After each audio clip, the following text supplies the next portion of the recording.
Hey everybody, Mike here. I am with the Mazda CX-90 and I'll flip this around real quick. This is actually a vehicle I've been very excited about. Two massive reasons. One, it's actually made in Japan. Two, Inline-6, actually three reasons. Inline-6 engine, a brand new unit for Mazda, and it's actually rear-wheel drive based. It's a looker. No bad angle really on this SUV. This replaces or is the new basically version of the CX-9. So it's now recalled a CX-90. Look, this review isn't anything new. This vehicle's been out for a couple years now. Even now there's a CX-70. So I'm not really gonna talk to you too much about that. I'm gonna talk to you about my experience because we have used it on a trip. Rest in peace to my auntie. So we brought down the TX350 all-wheel drive. Shout out to my friends at Hennessy Lexus of Gwinnett, because the LX is getting some work done. And then we had to rent another SUV, and this was actually pretty much the only thing Hertz had left. It got returned. It's kind of a story. And it's Philip Holland, whoever drove it, left the windows down. It's just been one thing after the next, quite frankly. Driving it has been sensational. First off, driving it from Atlanta to Tampa, I was averaging 27 miles per gallon. This has a 280 horsepower, 332 pounds of torque, Inline-6 unit, which is extremely rare. I think only BMW might have something in this 7-seat range with an Inline-6.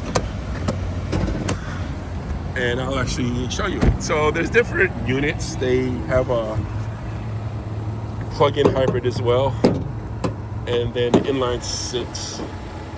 So yeah, you can see how it's kind of up forward, right, compared to most other front-wheel drive based units. And if you just twist this little button right, twist this and twist this little hook, so that's your Inline-6 right there. And so far, like, it's not an overpowering unit. I think it's perfectly balanced, I'll say that.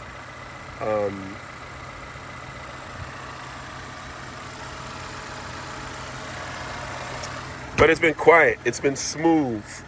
And when I punch it, it does move, and it has a nice little sound on the inside. So, you know, shout out to Mazda for doing that, because everybody else really isn't moving into this rear-wheel drive based Inline-6 unit. And then the interior. I'll get to the interior room and all that pretty soon. Let me just show you this interior.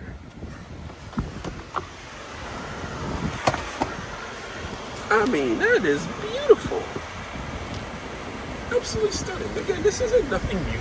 We've been following the CX-90, but it's wonderful. And it's crazy to think this starts at around $39,000. It's just honestly mind-blowing. This just gives me like a SUV Miata vibes, and I just love how they have the aluminum trim, but they've kept like the little chrome touches. And you see they have stitching in the doors, but it's all these little nice fine detailing, and you see right here, this sticks out a bit. Again, aluminum trim here, the chrome, the little chrome touches. You're gonna sit back here. You know, I mean, it's in front. Look, the chrome here, the chrome around. I mean, it just feels luxurious. Now, I am not in love with the overall layout. It's not as pleasing to the eye, I think. It's like, here's this part, and then this juts here, and then I don't even know what this random thing is here. But, I mean, just the touches of silver. It's against the black. Look at the dial, you know, the knob. That control is like their version of a Hydra or whatever. I mean, look, this is cool. This is how you change modes. And look at that, right? So you change it and it makes it feel a little special. Ooh, sport, you know what that means? Red. We all know that by now. I love hidden cup holders. I hate exposed cup holders. I just a pet peeve. So, you know, it's, again, to start at 39 and loaded, these things are like at 60. To be made in Japan And to be this size, it's kind of mind-blowing. So cup holders everywhere. Oh yeah, let me show you. So tons of room. I think one of the negatives, and I'm so tired of YouTubers, quite frankly. I don't know what their problem is.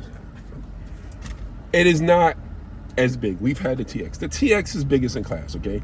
So it is by far, obviously, larger than anything else. So not just the Mazdas, obviously the Acuras and Infinities. And Infinities actually, I think, you know, it would probably be second. But I found this to actually be pretty roomy. We've had 5 people, 6 people. We haven't had to put full 7 because they're more comfortable in the TX. But it is fine. So I'm gonna go around and show you, you know, 6'5", I'm 200 and woo, a lot. And I'm just gonna show you. I mean, and before I do that, let me look at the gauges. These are like the old school gauges, remember, with the little chrome trim around the tack, and then around the speedometer, and around your gauges over here. It's just this old school sports car feel, you know. And it's really weird to think this is the big 7-seat sedan. How big is it? This is actually 202 inches long. So this is as long as the LX. This is a little shorter than the TX. I want to say the wheelbase is like 122 inches long or something. So it's a massively long. You can see how long that rear door is.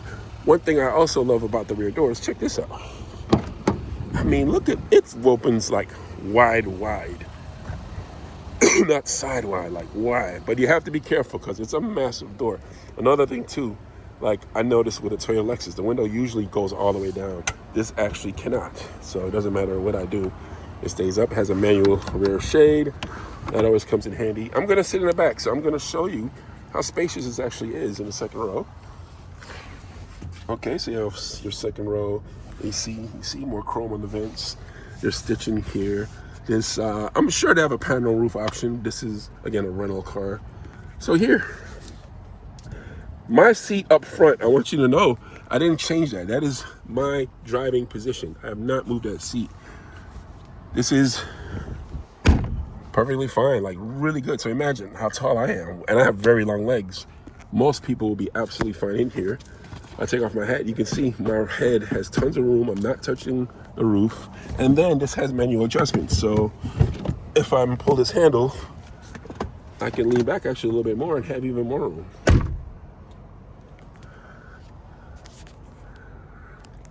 So honestly, second row room is quite frankly fabulous in this car. Absolutely stunning. You see the cup holders in the side right there in the door. Now, the challenging part is the rear. It is not as spacious as everything else. I don't think it's a big deal. We don't use our third row hardly ever.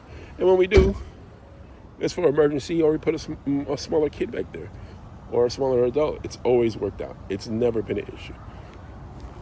I'm gonna go back here. I should have had Michael with me. I might do a separate video just with Michael. So you can see here, you can either press that button to slide it up. Again, this is, we'll move this forward aft, and then you just clip that, and then, all right, so I guess I should, is that where this goes? Oh, it's like this, sorry, y'all. Make sure that's, okay, so this, for me, is not easy. This is not to discourage anybody. There should be nobody 6'4" back here anyway. So I'm gonna step in. Now you can see the seat is a nice, well done seat. Still has the stitching. Still has everything else. So it's not like you feel like a third-class citizen back here. All right, so lock that in place. So you can see it is tight. It would be tight up there. And for me now, this, you can see it has the sloping roof line. So that's another, you know, advantage of the TX. TX is boxy, man, and this rear area of the TX is, I could sit back there fine. I think I've shown videos of that. Not that I would want to, but if I had to, that would be the one of choice. I would have to jump to like an Escalade ESV or something like that. USB-C, 2 cup holders here, and you see over here, I don't have the seat up, it's down because for the funeral and then the tribute afterwards, we had a lot of supplies. So that's your view from the third row. Getting out for me, again, not the easiest thing. I have to use the handle right here. Let me Excuse me, y'all. I gotta get out the third row. All right. I'm back. So I'm not showing that to be difficult. It's just not for tall people. It would be for a smaller adult. Hopefully I'll do another video just showing the seats with Michael. Inline-6 to tell you everything here. These I think are the stock 19s. I know bigger wheels are an option. Now another thing that I'm not a big fan of, and maybe this is the base one. So you see I pressed the button and got it to open. A good thing about this SUV, third row up, looking, you have tons of room. So you would definitely be able to fit a carry-on or 2 or 3 back here. Nice bright light. Another thing I noticed the difference between Mazda, only this rear light came on when they opened the hatch, not the interior light. I don't know if that's good or bad, I'm just letting you know. The seats are manual, so you gotta pull this, and then that's how the seat goes down. To fold flat. I'll actually do it because, again, I don't think I'll leave it just in case a kid wants to sit back there. So yeah, actually, to me, it's pretty decent. Numbers don't tell the story. I know people online like to talk about numbers. I get it. They say 15 cubic feet is bigger than 16 cubic feet. But sometimes it's not the case. One thing I don't like about this is, like the Lexus is, what I love about it is if I don't press the button, if I just pull this down, you hear the beep, beep, and it automatically does it. It does not do that with the Mazda. What it actually does is locks it. So, like twice, I've just had a brain fart. I've manually shut it, and then for whatever reason, the system does not talk to each other, and then the buttons don't work, and I cannot open the cargo trunk. I actually had to Google online. I had to go into the car from the front and then pop this panel to manually release this door so I can get it to work. That might help somebody, because I went online and a ton of people, that's a problem. But you just press the button, if you can remember, voila. Beautiful car. So you can see the LED, which mimics the headlight, right? Has that little, hate to say it, Mazda, that's L-shaped, baby. And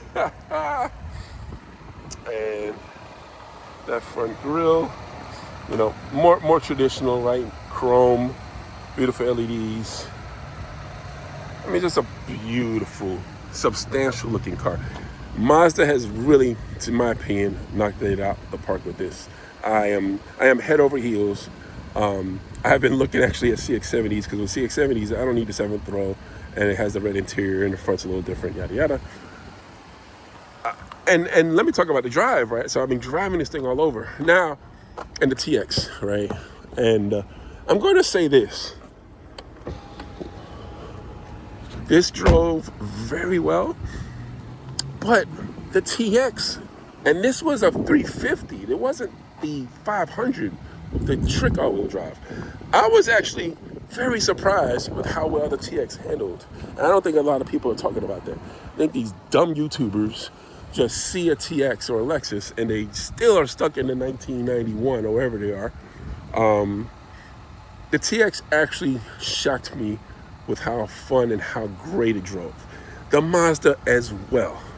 This is punching. I think the Lexus felt like a Lexus. It drove very well. To me, this punches above its weight.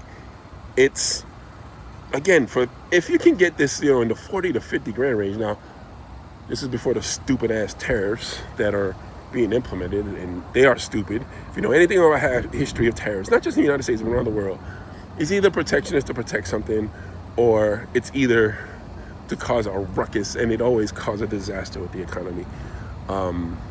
And in the United States in particular, it has been a disaster. You can't talk about the 1800s and we didn't have tariffs. We had tariffs then. We also didn't have income tax. We also only had like 60, 70 million people. We also had slavery and free labor. We didn't even have a car. Automobile wasn't even a thing. So you can't go back 150, 60, whatever years and say, oh, we had only tariffs only then. You're an idiot. Anyway,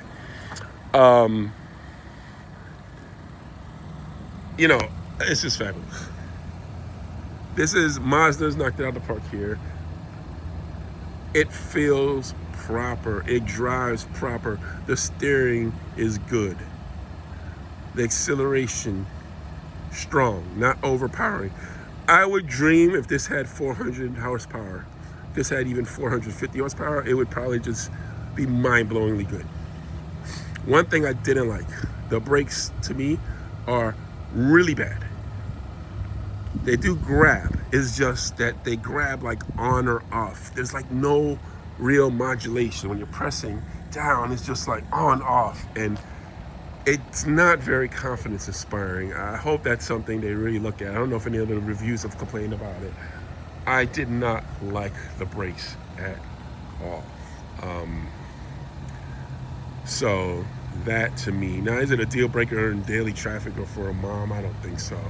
But for a SUV, as a driver's SUV, those brakes got to be better. They have to modulate better, make you feel part of the car. The brake shouldn't be a weak point in something sporty. Lexus, I don't think gets enough credit for how well their brakes are, whether it's a base one or like the massive 16-inch brakes on the LC. I don't think you get a lot of credit, not just for how well they bite and modulate. They look damn good. I love how those calipers normally look. Anyway, Mazda CX-90, just superb. We can see it like in our garage. It's just wonderful. Now, I don't know anything about the dealer service or anything of that nature. I have gone online. It seems to be hit or miss with issues. So I'm sure Mazda's addressing whatever issues they have, but there's some people that, another thing, like I had the key and the car wouldn't start at all. It kept telling me, didn't recognize key, and I had the key like right next to it. And I don't know, it didn't turn on. Also, the Bluetooth, you can see right now, it's still trying to figure it out. It's so weird because my wife's phones got peered. Mine was paired earlier, and then all of a sudden they booted me off. It don't like me no more, and I can't establish connectivity. That is very frustrating to a human being. We all want to use our Apple CarPlay, right? But overall, the experience. Oh, and I wish this was bigger. It's too small to me for every mirror. I would love to see a digital mirror. One thing I think that's great. Let me show you this. We'll put it in reverse. Even Brandon had like, look at the clarity. He was like, is that a 1080p camera? Like the clarity, I'm gonna reverse. Look at the fire truck, right? I mean, look how clear that is. But no front camera. And again, I think this is a base spec. And honestly, big SUVs, you need a front camera. It makes just life easier. Anyway, I am babbling off for 15 minutes. I'm so happy Christine rented it. We rented this from Hertz and got to experience it. It's just extremely well done. Like, and for the price that they're asking for it, I just feel like this is a massive steal. Americans, I know, are super Honda leaning. And we talked about it even in Jamaica. Like, Mazda just isn't a thing in Jamaica. I don't know what Mazda needs to do marketing-wise to really get people into their dealerships. Now, I know sales have been going up, but I feel like there's a lot of opportunity with what they're doing. And I think that's for me. Mazda Zoom Zoom was easy to understand and replicate. Zoom Zoom, they're sporty, etc. I don't know what they're doing exactly. I've seen some ads for the CX-90, and they're good, right? They show, I think the guy from Shogun, what's his name? Apologies, I forgot his name, but he's in there. He's doing the whole, in the mountain roads kind of thing. He's wearing very nice clothes. I see the match. I understand that, but I still think it's a disconnect because I don't think people see Mazda in that luxury realm yet. I think they would have to do something kind of wild or crazy to get that attention. I think they would need to do way past RX-7. They need to do like a RX-12, really get people looking at the brand. I think they should do something like a super uber. I don't know if a sedan is what would get them in attention, but maybe they do something bigger than this, because that's what the market is, and just blow it out with luxury and make it cheaper. Overall, great driving, great looking, great handling, great nice interior space. What a home run here. Love it. Thanks everybody for watching. I'm going to quit rambling right now. I hope this helps a couple of you. Peace.